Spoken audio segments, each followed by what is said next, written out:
Si a veces te pones nervioso cuando ves una puerta abierta, cierra los ojos, libera tu corazón, corta la cuerda. No somos marionetas, somos humanos.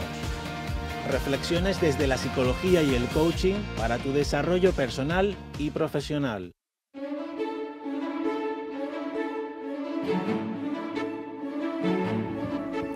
Hola, ¿qué tal? Muy buenas tardes. Aquí estamos de nuevo. Bienvenidas y bienvenidos a vuestro programa de desarrollo personal y profesional Humanos. Este programa que comenzamos ahora, un viernes más, para todos vosotros. Saluditos cordiales, soy Germán Pecellín, psicólogo coach, y por aquí está, como siempre, Fabián de Marco, también psicólogo coach.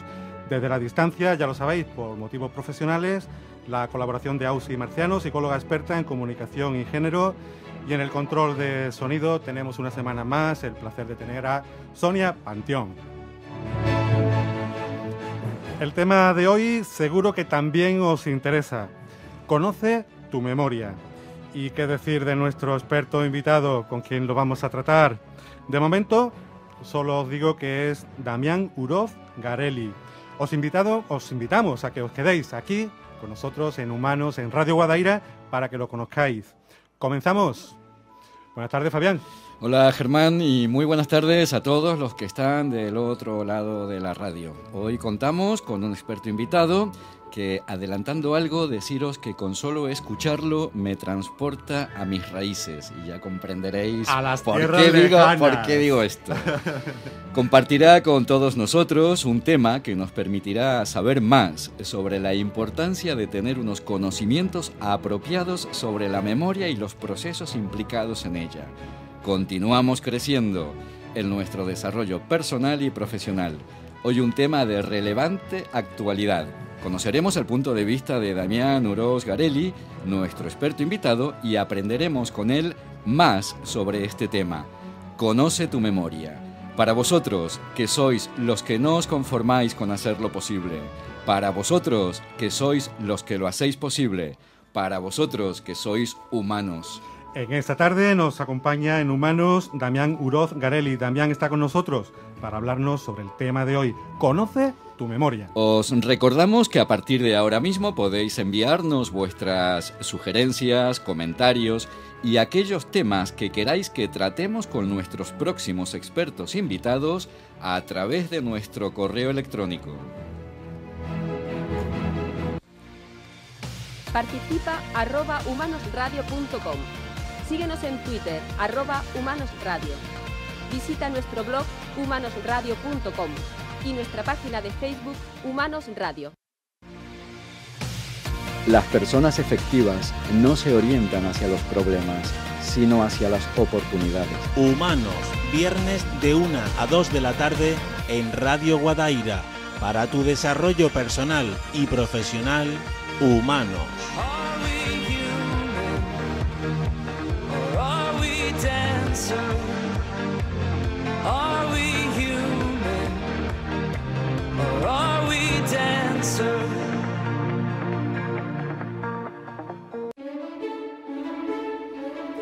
Bueno, pues vamos a introducir brevemente el tema de hoy, como hacemos siempre aquí en Humanos. El tema de hoy, el que nos trae hoy, no es otro que... No es otro el tema que... A ver, Germán, a ver ¿de qué vamos a hablar hoy precisamente? Lo tengo en la punta de la lengua, lo tengo. ¿Qué era? Germán, conoce tu memoria. Eso, hombre, eso era. Es que tengo la memoria fatal últimamente. Voy a tener que comer rabitos de pasas. O mejor aún será conocer un poquito más en profundidad qué es la memoria, cuáles son sus tipos y cómo funciona. A lo mejor así puedo elaborar una estrategia más adecuada para cuidarla y potenciarla. Es por eso por lo que traemos hoy este programa, para conocer más y mejor cómo es nuestra memoria y aprovechar estos conocimientos para nuestro desarrollo y para un mejor bienestar. La memoria es la capacidad de adquirir, almacenar y recuperar información. Somos quienes somos gracias a lo que aprendemos y recordamos. Sin memoria seríamos incapaces de percibir, aprender o pensar. No podríamos expresar nuestras ideas ni tendríamos una identidad personal, porque sin recuerdos sería imposible saber quiénes somos y nuestra vida perdería sentido. Nuestra memoria tiene lugar en 4 pasos básicos. Primero tiene que percibir algo, verlo, oírlo o ser consciente de ello por algún sentido.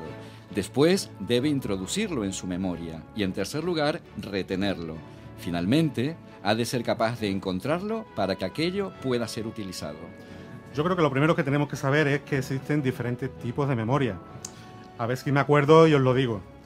Tenemos una memoria para aquello que necesitamos al instante, como recordar un número de teléfono mientras marcamos. Esto se llama la memoria a corto plazo, pero hay cosas que queremos recordar más tiempo y para ello utilizamos la memoria a largo plazo, que guarda nuestros recuerdos durante horas, semanas, meses o años. Todos recordamos cuando se monta en bicicleta. Esto está guardado en otro tipo de memoria, en donde metemos cómo hacemos las cosas. Es la memoria procedimental. Cuando vemos la cara de una persona, sabemos quién es gracias a la memoria de reconocimiento. Las cosas que nos pasan las guardamos en la memoria episódica. Y lo que nos hace falta para comunicarnos con el lenguaje es la memoria semántica. Estos son solo algunos tipos, ya que prácticamente en todos los procesos mentales se requiere algún sistema de memoria para almacenar y para recuperar la información. La memoria sirve para adaptarnos al mundo y es muy vulnerable a variables internas y externas que hacen que se altere o distorsionen nuestros recuerdos. ¿Dónde he dejado el móvil? Tengo el nombre de esa persona en la punta de la lengua. ¿Qué iba a coger yo de este cajón que he abierto? ¿O qué venía a hacer a esta habitación? Este tipo de olvidos, o como el que le ha pasado a Germán al inicio del programa, resulta que son algo habitual en la vida cotidiana y no tienen por qué reflejar la presencia de ninguna enfermedad. De hecho, obedecen al funcionamiento normal del cerebro. ¿Cuándo hemos de preocuparnos porque estos despistes del cerebro puedan ser más llamativos? Y resulta que los expertos tienen la clave. Primero, cuando encontremos dificultades con las palabras y no nos demos cuenta en el momento ni al ser corregidos. Segundo, cuando no seamos capaces de recordar qué hicimos el día anterior, ni siquiera cuando alguien nos lo menciona. Tercero, cuando las personas que nos rodean muestran preocupación por nuestros fallos de memoria y aún así permanecemos tranquilos. Aquí es el momento de dedicarle mayor atención a estos olvidos, despistes, curiosidades que puedan pasar con nuestra memoria. Pero más vale prevenir, ¿no, Fabián? Más vale prevenir. Y más para vale... eso, ¿qué? Para eso siempre, en la medida de lo posible, estos problemas se pueden prevenir a través de entrenamiento. Con ello incluso podremos llegar a mejorar nuestra memoria. Todo se puede entrenar y la memoria también. Y no hacen falta ejercicios complicados ni hacer una inversión económica importante. Podemos conseguir fácilmente crucigramas, sudokus, sopas de letras o juegos gráficos de este tipo. Existen aplicaciones también para móviles, ya lo sabéis, móviles, tablets y también juegos para ordenadores y consolas. Esto también pueden proporcionarnos ese entrenamiento a la vez que nos divertimos. Y por último, decir que algo tan simple como leer puede venir muy bien para mantener y potenciar nuestra memoria. También es bueno entrenar otros procesos relacionados como son la atención y la concentración, tanto a la hora de guardar el recuerdo como a la hora de recuperarlo. Entrenemos nuestra memoria, ¿es algo importante? ¿Os imagináis un mundo sin memoria? Viviríamos todos en un eterno presente. Cada día más personas se preocupan por el deterioro de la memoria y otras funciones cerebrales que pueden aparecer asociadas al envejecimiento. Vivimos más, pero no queremos vivir de cualquier manera. Deseamos envejecer sanos de cuerpo y mente, pero ¿cómo lograrlo? Pues parece que una de las formas de conseguirlo, como bien comentaba Germán, es entrenando nuestro cerebro con ciertos ejercicios. Y lo mejor es que, según los últimos estudios, los efectos positivos del entrenamiento cognitivo pueden mantenerse incluso hasta 10 años después de haberlo realizado. Cuando ejercitas tu cuerpo mediante ejercicios físicos, como yoga, caminatas, correr, natación, puedes percibir el bienestar general que trae consigo al mantener tus músculos, corazón y pulmones en óptimas condiciones. De igual manera, si ejercitamos el cerebro, este tendrá todo lo necesario para respondernos mejor. Si realizamos continuamente ejercicios para la memoria, obtendremos beneficios tales como un funcionamiento adecuado de la memoria a corto plazo, un funcionamiento de memoria a largo plazo aumentado, aceleración de funciones mentales, mejora en la comprensión lectora, mayor creatividad, mejor autoestima y conseguiremos bajar los niveles de estrés. Os recordamos que hoy hablamos con Damián Uroz Garelli sobre este tema. Conoce tu memoria en vuestro programa de desarrollo personal y profesional, aquí en Humanos. Para tu desarrollo personal y profesional, Humanos, programa patrocinado por Psicovir y Humanos Coaching. Nos acompaña Damián Uroz Garelli. Damián es licenciado en Psicología por la Universidad de Rosario, Argentina, y doctorando en Psicología en Investigación por la Universidad de Valencia, con una extensa formación entre la que destacamos máster en Neurociencias, máster en Neurociencia Cognitiva y del Comportamiento, y otras de posgrado en Ciencias Cognitivas, Cuestiones de Actualidad en Desarrollo Humano y Crisis Humanitarias y de Salud Pública. Su trayectoria profesional ha estado ligada a la investigación, la docencia y a la práctica como psicólogo. Actualmente ejerce como neuropsicólogo clínico en su consulta privada. Buenas tardes, Damián, bienvenido. Es un placer poder compartir contigo este rato y muchas gracias por acompañarnos para hablarnos sobre este tema. Conoce tu memoria. ¿Qué tal? Buenas tardes. Bueno, buenas tardes a todos los oyentes. Buenas tardes a ustedes. El agradecimiento mío por la invitación y un gusto conocerlos personalmente. Muy buenas tardes, Damián. Un lujazo compartir esta mesa con un compatriota. Un verdadero placer. Bienvenido a Humanos, nuestro programa para el desarrollo personal y profesional. Damián, cada viernes contamos con expertos invitados que nos hablan sobre aquellos temas que piden nuestros oyentes por ser de su interés. Y antes de comenzar a tratar esos temas, dedicamos unos minutos a conocer a la persona que nos acompaña, a conocer su faceta más humana. Por eso deseamos saber quién es Damián. ¿Qué nos puedes contar sobre ti? Bueno, mucho que contar, ¿no? Ahí en la memoria para traer y contar. En lo específico a esta orientación, a este interés por la formación en la memoria, bueno, vengo de una familia que siempre tuvo mucho interés y trató de transmitir el placer del conocimiento, del saber, de alimentar la curiosidad. Nací rodeado de piezas anatómicas y ese olor en la memoria cloroformo que sostenía las piezas anatómicas en aquel momento, porque mi mamá es profesora de biología, mi padre trabajó muchos años en la Facultad de Medicina de la Universidad Nacional de Rosario, así que de temprano estuve rodeados de diapositivas del ADN, de la síntesis de proteína, del desdoblamiento de la molécula de ADN, y esto fue orientando siempre mi interés en los aspectos biológicos y también por otras cuestiones en los aspectos culturales, ¿no? de humanos. Así que de ahí viene un poco el interés por la neuropsicología, esa intersección entre lo cultural y lo biológico, ¿no? Que de hecho yo entiendo a la psicología y a lo humano desde ese punto de vista, una vertiente, una resumen entre esas dos vertientes, lo cultural y lo biológico. Y bueno, inevitablemente iba a terminar estudiando una carrera universitaria de este estilo porque no fue más que una continuidad desde pequeño y desde lo que estaba establecido en la familia. Bien, Damián, ¿y los primeros pasos profesionales una vez acabada la carrera, cuáles fueron? Bueno, me tengo que remitir sí o sí a la carrera porque, a ver, rápidamente la carrera, mal dicha carrera, porque en realidad uno no es una maratón, no está corriendo contra nadie, sino que al contrario es una transformación personal, por eso una carrera, voy a seguir con ese término que es el que está ya instituido, muy larga, de 6 años, mucha carga horaria, muchas prácticas desde ya del segundo año y que tiene 4 líneas, porque entiende al humano como un sujeto biopsicosocial. Entonces tiene una línea que es meramente sociológica, desde los clásicos de la sociología, pasando por la institucional, comunitaria, así llega hasta 6º año. Otra meramente psicológica, podríamos decir, aparato psíquico, historia de la psicología. Una fundamental que muchas sociedades empiezan a desprenderse erróneamente, que es la de la filosofía.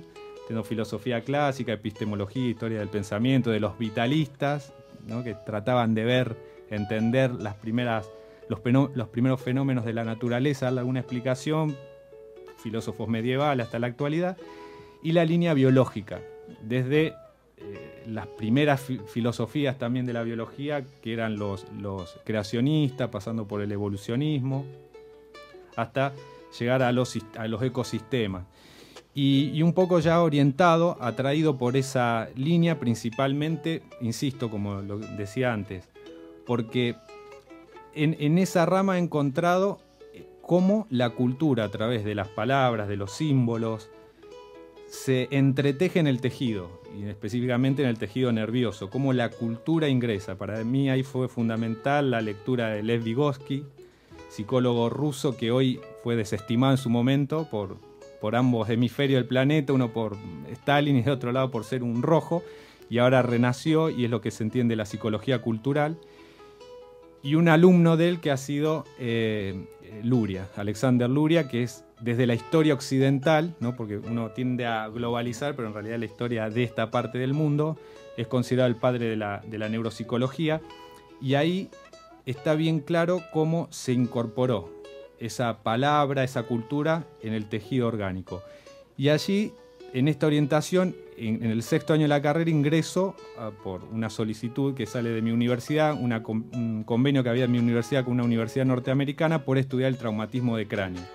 Me presento, era un curso, una formación de posgrado, pero ya como alumno avanzado me aceptan, y a partir de ahí me empiezo a formar más específicamente en epigenética, genética general, y empezando a comparar métodos de rehabilitación, comparando pacientes norteamericanos con pacientes argentinos, y ya me dan una beca una vez graduado para estudiar, bueno, en cualquier parte que más o menos pudiera. Había unas posibilidades en Canadá, pero había que esperar, un poco difícil, y agarré pájaro en mano que sin volando, dice el dicho. Así que entre Cuba, México y España, bueno, terminé en Barcelona. Después, vuelto al país, ya estaba trabajando también en un hospital donde había hecho las prácticas en la carrera, la residencia final, porque es una carrera muy similar a medicina en ese sentido, y en un hospital privado en el área de traumatología, también trabajando con pacientes con daño cerebral, accidentes cerebrovasculares, tumores craneales. Y bueno, todo esto se fue encajando, ¿no? Estudié en la Universidad de Buenos Aires, un posgrado en ciencias cognitivas para ir complementando esto. Y bueno, una nueva beca del mismo grupo estadounidense que ya me mandan a formarme en Granada con el otro máster en neurociencia cognitiva, y ahí gané otra beca para estudiar en Finlandia. Así que bueno, todo lo fui conjugando y llevándolo a la práctica porque estaba en esos ambientes. También estuve trabajando 2 años en la Corte Suprema de Justicia de Rosario, haciendo peritajes principalmente en el ámbito de los accidentes de tránsito. Así que bueno, digamos, continúo con esa línea tratando de combinar, como que hay un continuo, ¿no? Por eso no podía comenzar desde finalizar la carrera porque, insisto, esto ya viene de las diapositivas cuando no teníamos los proyectores de los ordenadores actuales, sino las pequeñas fotos, ¿no? Que las poníamos contra la pared ahí todo mirando en familia. Yo creo que ahí ya comienza un poco la orientación profesional. Bien. Damián, ¿y en la actualidad tus responsabilidades profesionales? Bueno, actualmente estoy haciendo el doctorado y trabajando como neuropsicólogo clínico, y también tratando de divulgar, ¿no? Todos estos conocimientos, sobre todo tratar de desmistificar a través, bueno, esta es una posibilidad, también algunas charlas, algunas actividades por medio del Colegio de Psicólogos de Andalucía Occidental que lo facilita y lo agradezco. Hace 15 días también otra charla por un grupo de psicólogos que trabajan en psicooncología, digamos, la difusión, lo que es la enseñanza en términos de despertar curiosidad, ¿no? El término para mí, el trabajo docente es eso, ¿no? Uno no puede transmitir el conocimiento que es inagotable, sino tratar de despertar curiosidad para que después cada uno vaya investigando por la vida. Es un poco lo que me estoy desempeñando en este momento. También cuando nos cuentas que eres neuropsicólogo clínico, para los que nos están escuchando, a veces tenemos que reforzar la idea de cuál es el trabajo de un psicólogo. Y si añadimos esto de neuropsicólogo, ¿de qué estamos hablando? Bueno, en realidad es un psicólogo. Lo que pasa es que está más orientado a trabajar directamente con el cerebro y a partir de ahí entender la conducta, cómo conocemos, cómo aprendemos, pero ya más orientado al daño cerebral, ¿no? Digamos, sigue siendo un psicólogo. Nuestra herramienta fundamental, más allá de muchas técnicas de evaluación y demás, es por excelencia la palabra, porque tiene su impacto en el encéfalo, digamos, en el tejido. y este a la vez vuelve en conducta, digamos, ¿no? La modificación del tejido vuelve en conducta. Es básicamente tener en cuenta las estructuras cerebrales, en qué estado están para poder trabajar como psicólogo. No sé si... Para tu desarrollo personal y profesional, Humanos, programa patrocinado por Psicovir y Humanos Coaching. Bueno, Damián, comenzamos el tema. ¿Cómo nos puedes definir qué es la memoria? Bueno, la memoria está íntimamente relacionada, si vamos a tratar de ir recortando, no está aislada, está íntimamente relacionada con el aprendizaje. Yo comenzaría por ahí, diría, el aprendizaje es una modificación de la conducta a partir de nuestra experiencia. Y la memoria es el reservorio de esa experiencia, poder contenerla. A lo mejor, como usted decía muy bien en la presentación, en corto plazo, en un breve momento de tiempo, y a otras veces, si son conductas más adaptativas que nos podrán servir en el futuro, a largo plazo. Esto, digo, no se puede entender en forma separada justamente porque la memoria es lo que se conoce teóricamente como uno de los elementos que necesitamos para el aprendizaje, ¿no? Que se llaman las funciones necesarias para aprender, junto con la atención, la emoción y demás. Básicamente la memoria lo que va a hacer es ser el reservorio de toda esa experiencia que tenemos. Esto, insisto, ciencia hay muchas orientaciones. Yo lo digo desde mi carrera, de mi formación. Otros pueden tener otros conceptos, pero esto es más o menos lo que está consensuado. A corto plazo, a largo plazo, ¿qué tipos de memoria tenemos? Bueno, la verdad que ustedes dieron una presentación excelente, ya que está muy... Puedo ampliar un poco más en lo que ya dijeron. Muy bien. En términos generales, sí, hay una memoria de corto plazo, que esta es bastante famosa en la literatura, en el cine, esto de que recordamos 7 elementos, otros autores dicen un poco más, 12. Una memoria muy específica, que es algo así como de corto plazo, working memory se conoce universalmente, memoria operativa, que es de corto plazo en cierto sentido, pero que aparte es algo que tenemos que manipular, como si yo te doy una orden, ciertas cosas para hacer inmediatamente, ¿no? Uno lo hace y ya lo olvida. Y después, dentro de la memoria de largo plazo, como vuelvo a insistir que ustedes dijeron muy bien en la presentación, hay muchas, las que nombraste yo agregaría una de priming, se pronuncia muy específica, no asociativa, de acuerdo a los estímulos que recibimos y demás, pero haría hincapié en términos prácticos en nuestra vida cotidiana, en esta que decías, procedimental, que es, para llevarlo a la práctica, estas actividades que sabemos y no podemos declararlas, no sabemos cómo decirla. Por ejemplo, bueno, uno sabe, quienes aprendió a andar en bicicleta de muy chico. Bueno, ¿y cómo lo haces? No sé, pero hay toda una serie de técnicas procedimentales incorporadas que nos permiten hacer esa actividad. Y otra que es declarativa, esto desde algunas orientaciones de psicología podríamos decir inconscientes y conscientes, las cuales podemos decir, digamos, podemos ir al cajón de los recuerdos y traerlas a la conciencia y decirlas. Ahí está esta que ustedes también decían, la autobiográfica, lo que yo participé en la construcción de esa historia, estuve ahí, y la semántica, que ustedes decían, que se refiere a este conocimiento del mundo, a esta memoria social, esta memoria universal, esta memoria de la humanidad. Esto es, en términos generales, lo que está consensuado, insisto, ahí muy amplio, muy complejo, pero en términos generales lo que está consensuado de los tipos de memoria que hay. Y por saber un poquito más sobre esto, ¿dónde está alojada la memoria?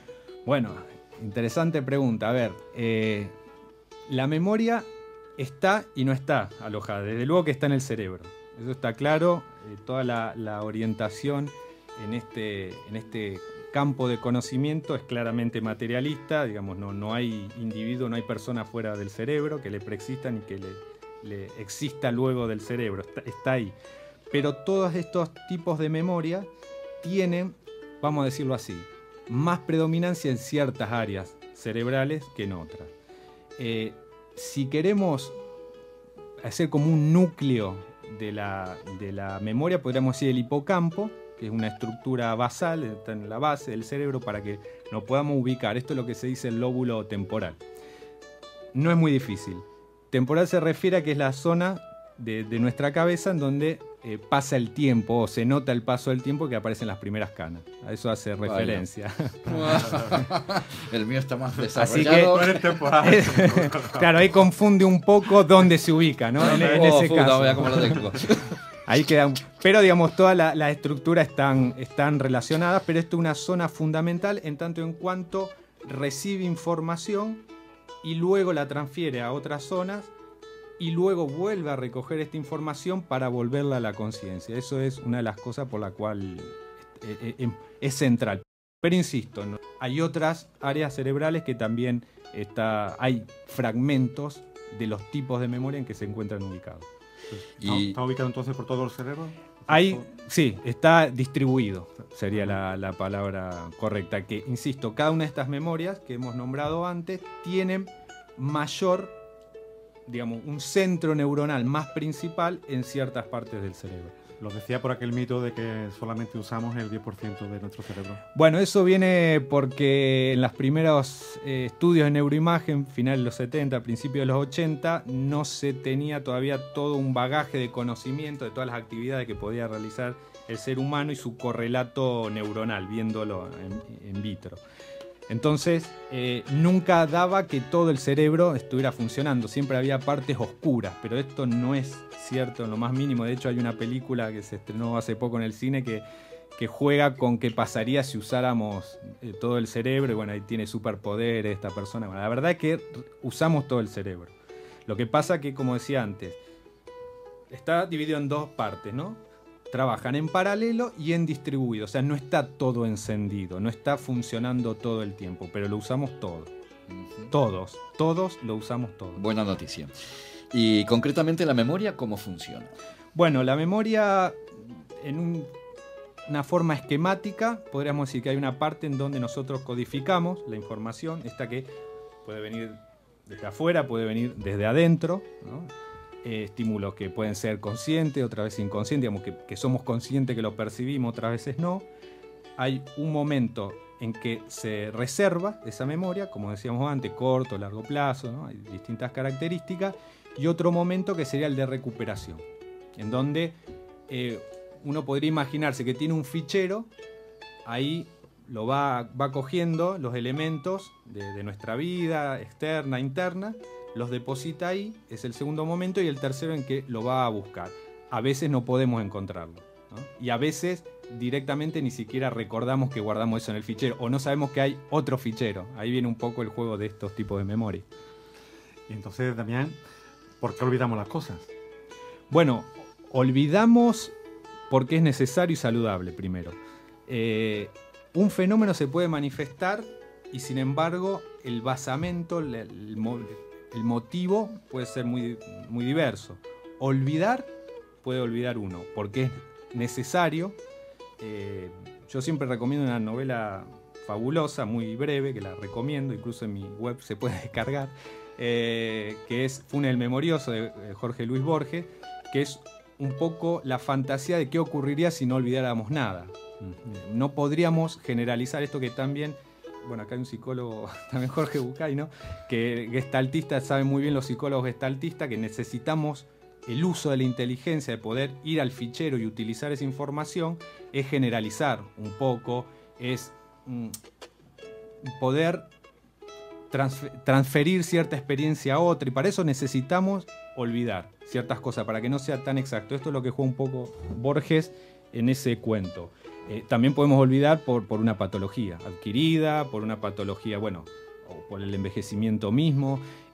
No es tan cuento lo de Jorge Luis Borges. Hay un como decía antes, Alexander Luria tiene un libro que se llama Un pequeño libro para una gran memoria, en donde se trabaja un caso muy particular, en donde, al contrario, se ejercita a la persona justamente para olvidar ciertas cosas, porque realmente, para mí, Borges ahí lo explica muy bien desde el punto de vista de la literatura, duda incluso de su inteligencia, ¿no? Alguien que acumula datos inconexos, simplemente que acumula datos, ¿no? Como la diferencia entre un acumulador y un coleccionista, podríamos decir, ¿no? Un coleccionista de recuerdo que ordena, entreteje, y alguien que acumula tipo basura.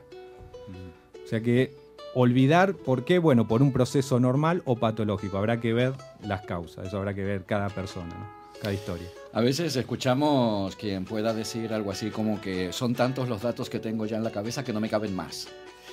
¿Cuál es la capacidad de nuestro cerebro en cuanto al almacenamiento de la memoria? Bueno, siempre se conoció, y hay una frase muy interesante para estimular el estudio, que dice: el lugar no ocupa conocimiento. La verdad es que yo creo que se puede decir eso, pero este conocimiento, yo decía, la memoria no se puede prescindir del aprendizaje y lo ampliaría. No se puede prescindir tampoco de la plasticidad neuronal. La plasticidad neuronal es una capacidad del cerebro de realizar nuevas conexiones. Digamos que esa experiencia va a tener un correlato cerebral. Se va de algún modo conocer a través de las conexiones cerebrales. Desde ese punto de vista, algunos autores comienzan a sospechar que un poco sí ocuparía lugar el conocimiento. Ahora, esto no es para nada una apología a no estudiar o a no formarse. Uno diría, si llegara a ser cierto y tan así como aparenta ser, igual los bytes de memoria que hay son inalcanzables de llenar a lo largo de la finitud de la vida de uno. Así que a leer tranquilamente y a estudiar. Bien, todavía tenemos ahí... Hay reservorio para rato. Hay megas para rato. Sí. Estupendo. Bien. Vamos a ver también, por la televisión a veces vemos cosas que parecen de mentes prodigiosas. Memorias que uno piensa, ¿podré yo tener algo así? ¿Son casos excepcionales estos o todos entrenándola podemos llegar a tener logros similares? Bueno, ahí hay dos puntos. Yo a la televisión particularmente no le tengo mucha confianza porque esos casos casualmente no suelen reflejarse en la literatura académica, en las investigaciones, pero sí aparecen en la televisión. Eso ya es para sospechar, ¿no? Creo que la televisión un poco no miente algunas veces, otras veces sí, y cuando no miente creo que exagera un poco. De todas formas, sí es cierto de que la memoria es una capacidad no solo del primate humano, sino también de otros animales. Una ameba, un caracol, tiene formas más primitivas, más básicas de memoria. Es algo heredado, por lo tanto genético, y está ahí. Y que, como todo genético, necesita, no todo, algunas cosas se van a manifestar igualmente, necesita de un ambiente que lo estimule. O sea, respondiendo a la pregunta, casos prodigiosos, bueno, como decía de Alexander Luria, son muy raros. Nosotros tenemos una capacidad de memoria que la podemos ejercitar, sí, la podemos ejercitar, no por el hecho de ser humanos y tener esa capacidad, de por sí podremos recordar, digamos, es algo que tenemos ahí y podemos usar o podemos atrofiar si no lo usamos. Damián, yo cuando estudio, lo confieso ahora que no nos escucha nadie, uso muchos truquillos, ¿no? Lo que se llaman las reglas mnemotécnicas. Por ejemplo, quedarme con las primeras letras de las palabras que tengo que recordar y con ellas compongo otra palabra o algo que me pueda llamar a ese hilo conductor que me trae toda la lista que tengo que memorizar. El uso de reglas mnemotécnicas como esta, ¿hasta qué punto facilitan el desarrollo de la memoria? Bueno, no sé si decir desarrollo, sí facilita, desde luego, porque son, como siguiendo con la analogía que hacía del gabinete, ¿no?, donde uno guarda ese fichero. Eso sería como un poco el camino que te marca ir al fichero, ¿no? Como si yo fuera el bibliotecario, ahí estaría la regla mnemotécnica y te dice, bueno, tal libro se encuentra, ¿no?, en tal pasillo, en tal sección. Son útiles para ir a recobrar ese archivo. Ahora, desarrollar ya es, también, digamos, uno lo está usando, es bueno, no sé si tanto como desarrollar, pero sí se recomienda cuando uno quiera rápidamente acceder a ese archivo guardado. A lo largo de los programas vamos aprendiendo que el atender nuestras emociones es algo verdaderamente útil, sano e importante. ¿De qué manera interviene en nuestro estado de ánimo el funcionamiento de la memoria? Bueno, eso es una pregunta apasionante y que creo que un poco el basamento de la terapia, no de la terapia en la clínica, del ejercer en sí mismo de la psicología. Desde el punto de vista del encéfalo, esta estructura, el hipocampo, está íntimamente relacionada con otra estructura donde se encuentran más conexiones. Insisto, esto está todo interconectado, pero estamos tratando de recortar un poco. con la amígdala, que es un centro neurológico por excelencia de las emociones. Esto se comprueba por estudios en personas, en cirugía, en animales, que se ha trasladado a los seres humanos, de extirpar esta zona. Comienza a haber una ausencia del temor, por ejemplo, o del enojo. Entonces, te doy un ejemplo concreto. Hay casos que no necesariamente tienen que ver, porque no quiero que esto quede como que siempre la memoria tiene un trasfondo de daño cerebral. Esto en el neurótico común, ¿no?, está presente. Hay personas que han experimentado una situación traumática, que la olvidan, y luego se ha descubierto que hay una hipoperfusión, se dice, o sea, un menor suministro de sangre en esa zona. O sea, como que hay una desactivación que no permite el asentamiento, por ejemplo, un hecho traumático, ¿no? Esto es el correlato neurológico. Esto en el ejercicio cotidiano de un psicólogo no es necesario saberlo, pero es lo que ocurre. Ahora, si uno trabaja ya con alguien con un traumatismo de cráneo, bueno, tiene que saber qué zonas están dañadas. Ahora, otra cosa importantísima, ¿por qué en la emoción? Y la amígdala va a ser el principal receptor primero de lo que nosotros recibamos del medio, externo o interno. Y, por ejemplo, esto deja bien claro que un hecho traumático, que yo lo puedo incorporar por la visión, por el sistema sensoperceptual, influye en el hipocampo y aparte en el hipotálamo, que es una estructura que es un reservorio de elementos liberadores de hormonas, es decir, un regulador hormonal. Con esto podemos entender por qué ciertas cuestiones no las recordamos por el peso emocional que tienen y aparte la reacción fisiológica generada ante ese pensamiento, ante ese sentimiento o ese registro de memoria que, por ejemplo, nos puede dar escalofrío, ¿no? Porque hay una cascada hormonal que esto está muy bien llevado a cabo por ejemplo, por los psicoanalistas. Esto la neurociencia lo vuelve a validar, estos descubrimientos de Freud, de cuando se produce la catarsis, esta descarga de recordar este hecho traumático y produce un mejoramiento, ¿no?, de esta cascada hormonal. Realmente muy apasionante y obviamente está íntimamente relacionado. Sí. ¿Cómo se relaciona también nuestra memoria con nuestro rendimiento y con nuestra inteligencia?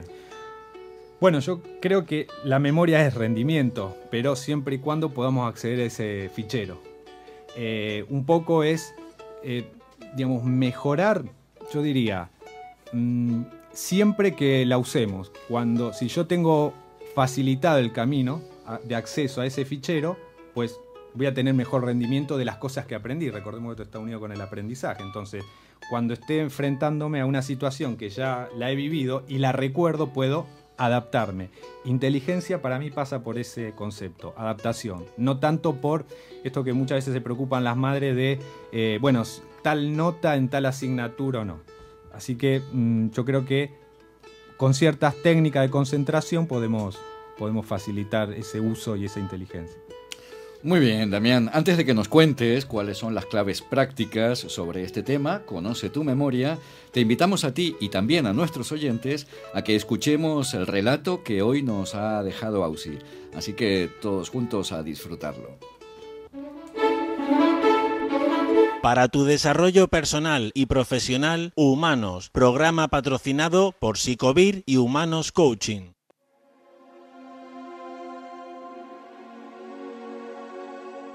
Hace mucho, mucho tiempo, el duende Brincatablón, que era tan pícaro y ladrón, les robó la memoria a todas las abuelas y corrió a esconderse en la cueva del bosque donde vivía. Una vez allí, tomó la almohada de su cama y le sacó el relleno de lana. Volvió a llenarla con su precioso botín y la cosió. Desde entonces, cuando se iba a dormir, escuchaba una historia diferente cada noche, proveniente de las memorias de las miles de abuelas. Así, el pícaro duende pensaba tener cuentos para oír durante toda su vida. Qué sorpresa se llevaron los chicos al día siguiente, cuando les pidieron a sus abuelas que les contaran un cuento. Qué raro, no me acuerdo de ninguno, decían las viejecitas. Vamos, abue, aunque sea el mismo de anoche. Tampoco lo recuerdo, respondían ellas, sin comprender cómo, de un día para el otro, habían olvidado todos los cuentos. De nada sirvieron los jarabes que le recetaron los doctores, ni toda la magia de las curanderas. Las abuelas no lograban recordar ni un solo cuento. Se acordaban de alguna que otra receta de cocina, de algún remedio casero o de cómo bordar un mantel. Pero ninguna de esas cosas les interesaba a los chicos. Mientras tanto, el duende se la pasaba en el fondo de su cueva oyendo cuentos. Había descubierto que según en qué parte de la almohada pegaba la oreja, escuchaba un relato distinto.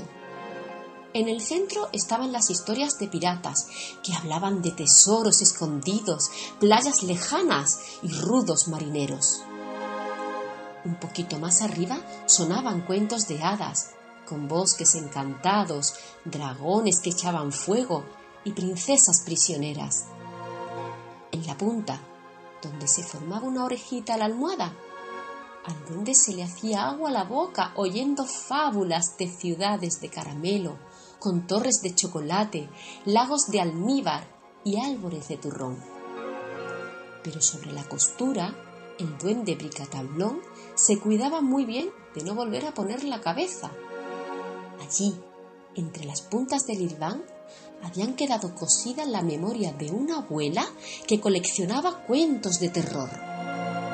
Terribles fantasmas arrastraban cadenas por castillos embrujados en noches de tormenta. Cosas que daban mucho miedo y provocaban pesadillas. Desde que tenía su almohada de cuentos, como él la llamaba, no hacía otra cosa que estar todo el día entero tirado en la cama, empachándose con cuentos, caramelos y venga a dormir. Había engordado tanto que casi no podía ponerse de pie ni pasar el plumero o barrer.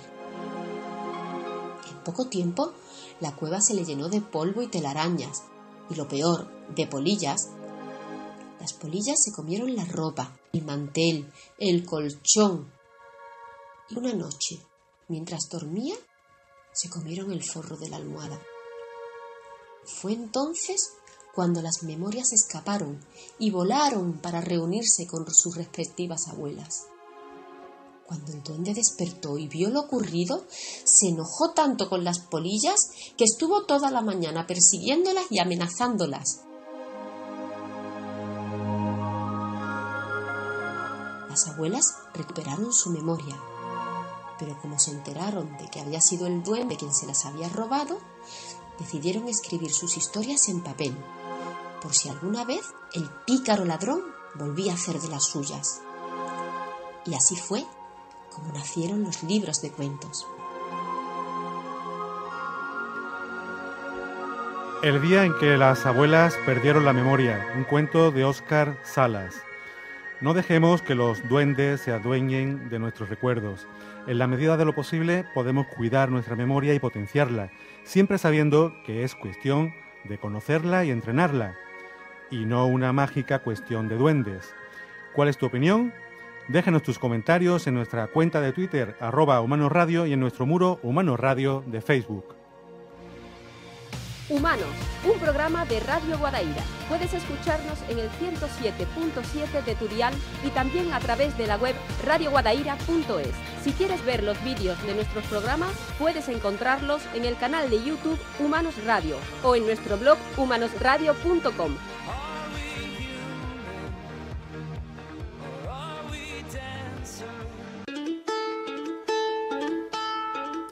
Seguimos disfrutando de la compañía de Damián Uroz Garelli. Damián es doctorando en psicología y neuropsicólogo clínico. Damián, en la práctica, ¿cómo podemos cuidar nuestra memoria? Bueno, muchas vertientes. Una es un poco como un latiguillo que se dice, ¿no? Que uno repite, que es la actividad física, la buena alimentación. Esto no porque sí, tiene un fundamento bien claro. La actividad física principalmente lo que hace es aumentar el aporte de sangre y oxígeno al cerebro, específicamente en lo que estamos hablando.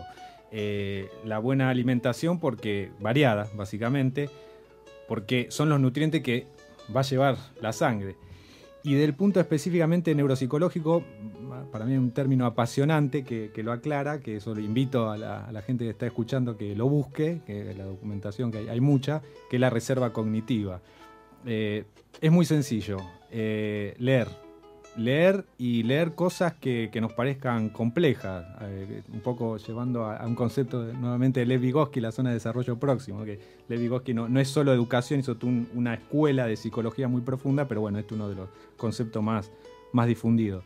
Y otra cosa que es un poco difícil, como decía antes, esta unión entre lo cultural y lo biológico. Acá viene un poco lo cultural, que puede sonar un poco difícil en nuestra cultura occidental, que es el alcohol. Todas las sustancias tienen más afinidad por cuestiones químicas a determinadas células, como uno diría, los cannabinoides de la marihuana al lóbulo frontal, ¿no? a la parte nuestra de la frente. Asfixia la célula, no deja intercambiar los nutrientes con el medio y muere, entre otras cosas. Y el caso del alcohol tiene dentro del encéfalo mayor afinidad a esta estructura fundamental, todas son fundamentales, pero la que nombramos, el hipocampo, que tiene más afinidad a dañarlo. Entonces, bueno, cada vaso de alcohol hace su aporte, ¿no? al hipocampo, pero controlándolo, no voy a decir en nuestra cultura no tomar, ¿no? Porque sí, menos en verano. Sí, ¿quién se quita la cervecita? De hecho, termina siendo casi patológico el que no toma. Y eso un poco también está ocurriendo con la marihuana, que quedan raros los que no lo hacen, pero bueno, controlarlo. Es un químico que no es necesario realmente para la nutrición y que, entre otras cosas, daña la memoria. Muy bien, Damián. ¿Y cuáles son las claves prácticas para potenciarla? Básicamente, hay muchas, pero algo fácil que podamos aplicar todos, leer. Mucha gente dice, bueno, que no tengo tiempo. Bueno, tiempo en esta sociedad generalmente no tiene nadie, hay que creárselo el tiempo.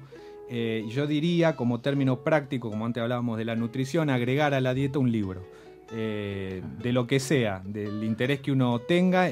Digo un libro, no digo una revista, porque está acompañada de muchas fotos y generalmente la lectura lo que hace es, aparte, conlleva la producción de generar representaciones mentales. Entonces, complejiza un poco más esa incorporación de información que, por ejemplo, una revista no lo hace porque está llena de dibujos y de fotos. Después hay muchos estudios que hablan de los videojuegos, pero tienen su correlato, desde mi punto de vista, un poco contraproducente. Yo creo que la lectura es lo más fácil, barato y interesante, porque hay que despertar un poco también el interés por la lectura. Muchas veces hay más prejuicio de que puede ser algo aburrido, cuando en realidad, como decía Descartes, es trascender la finitud del humano, vivir otras vidas, otras historias, otros tiempos, en otros lugares. La verdad que la lectura es apasionante. ¿Y cómo podemos entrenar las edades avanzadas? ¿También con lectura? Bueno, eso es una recomendación general. Así como a un bebé le da el pecho ya cuando empieza a leer, que ya sabe leer, incorporar un libro. Ya en edades, esto como a modo preventivo, y en edades avanzadas, generalmente, insisto, esto estamos hablando en términos genéricos, hay que ver el caso por las causas que se pueden dar de pérdida de memoria y demás, pero en un envejecimiento normal, la memoria esta que hablábamos, episódica, ¿no? de nuestra autobiografía, suele ser la que está un poco más dañada.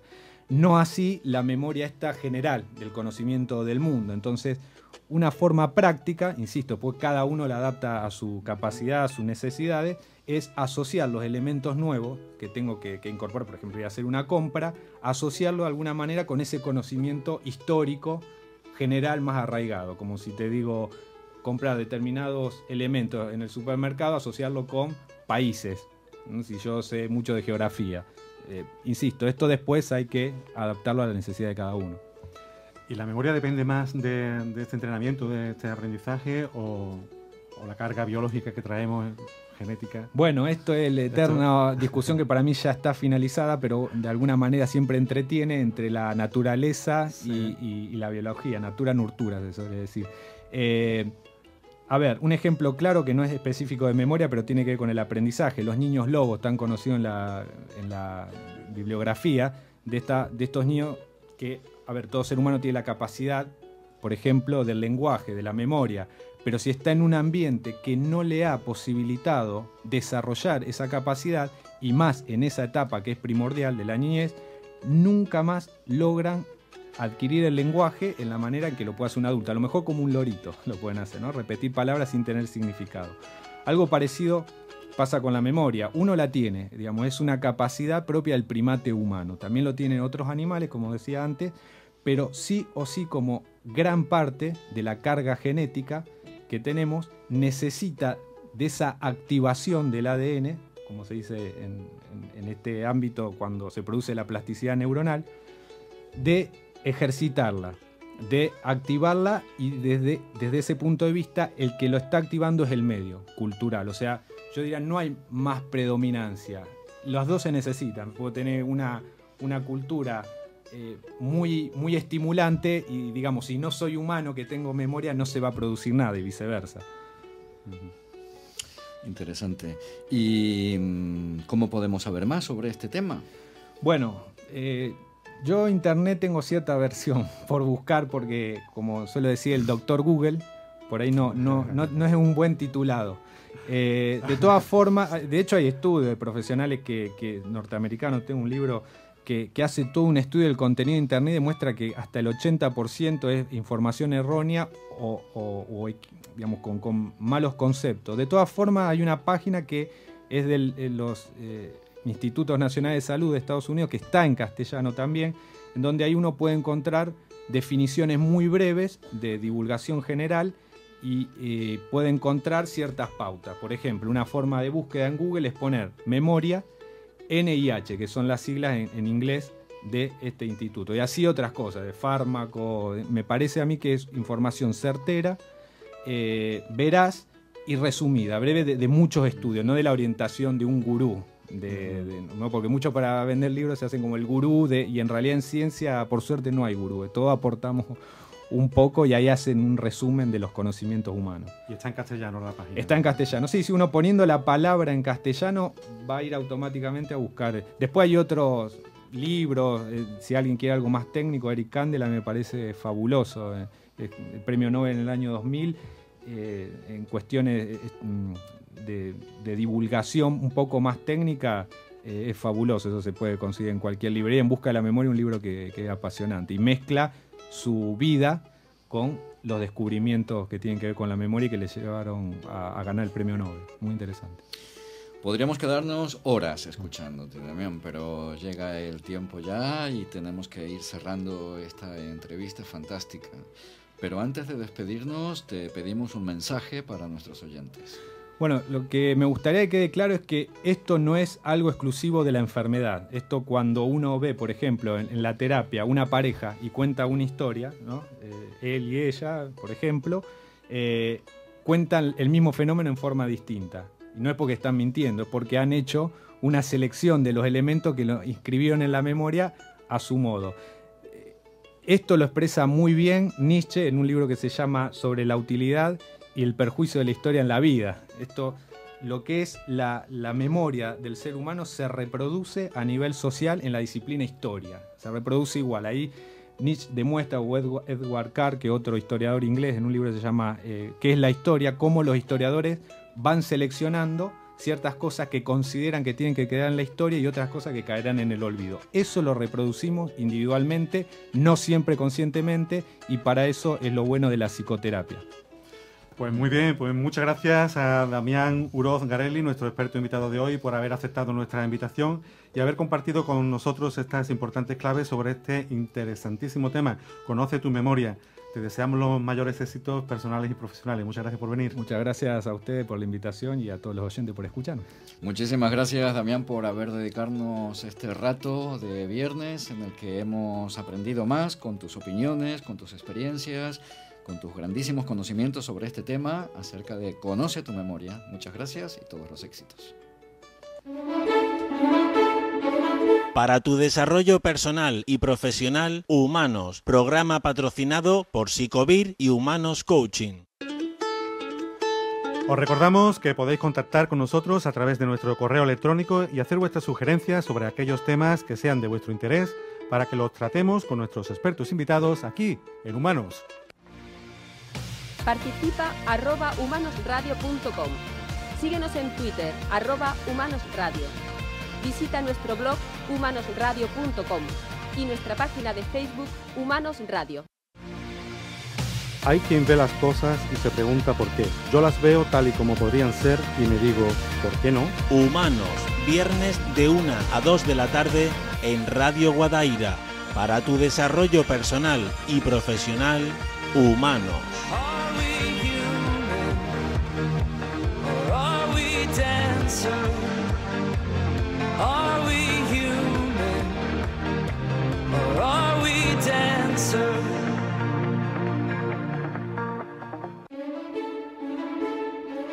Bueno, pues vamos a ver qué recomendación nos deja Ausi hoy. El libro recomendado de hoy se titula Los desafíos de la memoria, de Joshua Ford. La mayoría de la gente desperdicia una media de 40 días al año por culpa de lo que olvida. El autor era una de esas personas, hasta que decidió investigar el tema de la memoria. Para ello se entrenó durante un año para la competición de memoria de Estados Unidos, un concurso en el que participan las personas con más memoria del mundo. Gracias a su entrenamiento quedó en primer puesto, y este fue el de partida de este original libro. Ford entrevista a neurocientíficos, filósofos, jugadores de ajedrez y se somete a un escáner cerebral para fotografiar su memoria. Gracias a todo ello nos revela cómo podemos mejorar de forma impresionante nuestra capacidad de recordar y responde a sorprendentes preguntas como qué relación existe entre la memoria y la inteligencia y qué significa olvidar. El libro... Para tu desarrollo personal y profesional, Humanos, programa patrocinado por Psicovir y Humanos Coaching. A menudo no es más inteligente el que sale adelante, sino el que se atreve. Humanos, viernes de 1 a 2 de la tarde en Radio Guadaira. Para tu desarrollo personal y profesional, Humanos.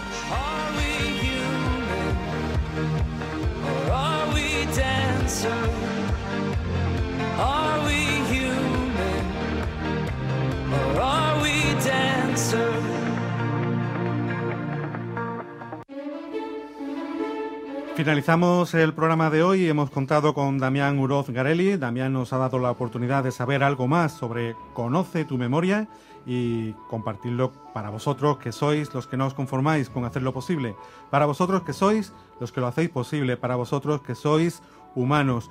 Confío en que os haya gustado y en que no os perdáis el siguiente programa. En el siguiente programa hablaremos sobre motivación para la búsqueda de empleo. ¿Cuáles son sus características más importantes? ¿Qué actitudes la favorecen? ¿Cómo diseñar un adecuado plan de acción para conseguirla? No os lo perdáis el próximo viernes aquí en Humanos. Que seáis felices y que tengáis una estupenda semana. Hasta nuestro próximo programa. Muchas gracias a todos. Recordad que podéis ver nuestros programas en el blog humanosradio.com. Saluditos de todo el equipo. Hasta la próxima. Suelta las amarras.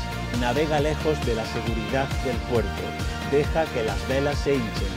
Explora, sueña, descubre, disfruta de la semana y recuerda, podemos ser más humanos.